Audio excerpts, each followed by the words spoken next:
This video covers S1 Chapter 10 Regression.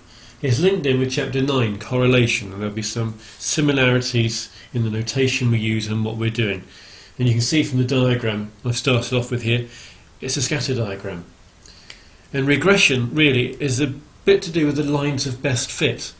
Certainly at GCSE, when you were asked to do a line of best fit, you just put on there a line that went through the middle of your point. You'd aim to have about half the points on either side of your straight line. So if I put a line of best fit here by I, maybe there's my straight line. What regression does is it gives you a specific equation and works out what that equation of that straight line is. And what it does is this: for each point, these distances, vertical distances from each point to the line, whether they're above the line or below the line, it minimises the sum of the squares of those distances.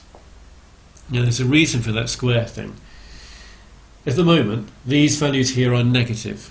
If you want these differences here, because these are below the line, these three here are positive. And if you just added up the differences, the positive ones and the negative ones would cancel each other out. So if you square those differences, you get rid of that, because squaring makes everything positive. So if that difference, for example, was -2 and that difference was 3, we would have the square of that as being 9 and the square of that as being 4. And what we're trying to do is to minimise the sum of those squared differences. It's not done by trial and error.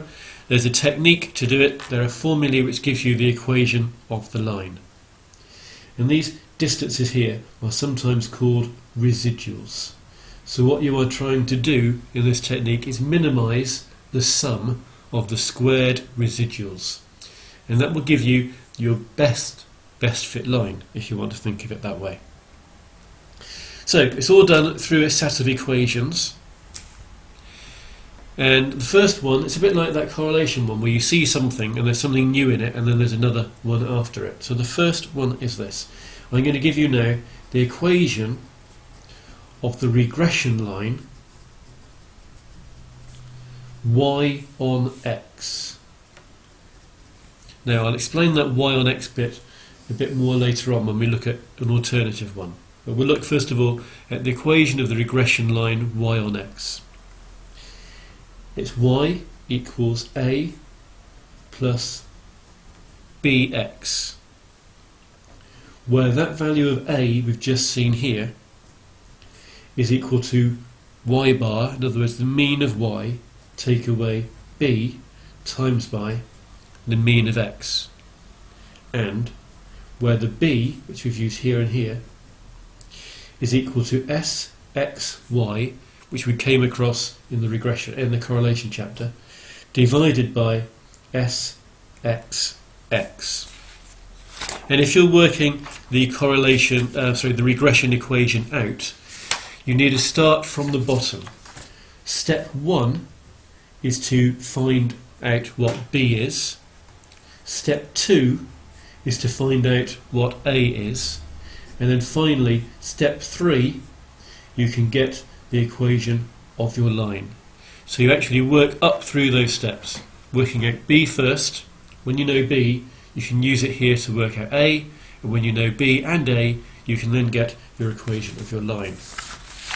And if you haven't seen the correlation video, or you're not sure about this sxy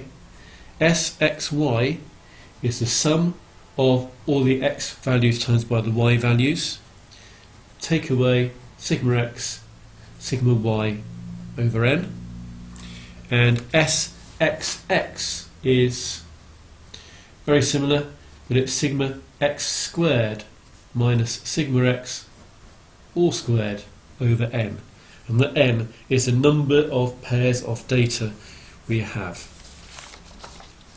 So the best thing to do is to go through an example.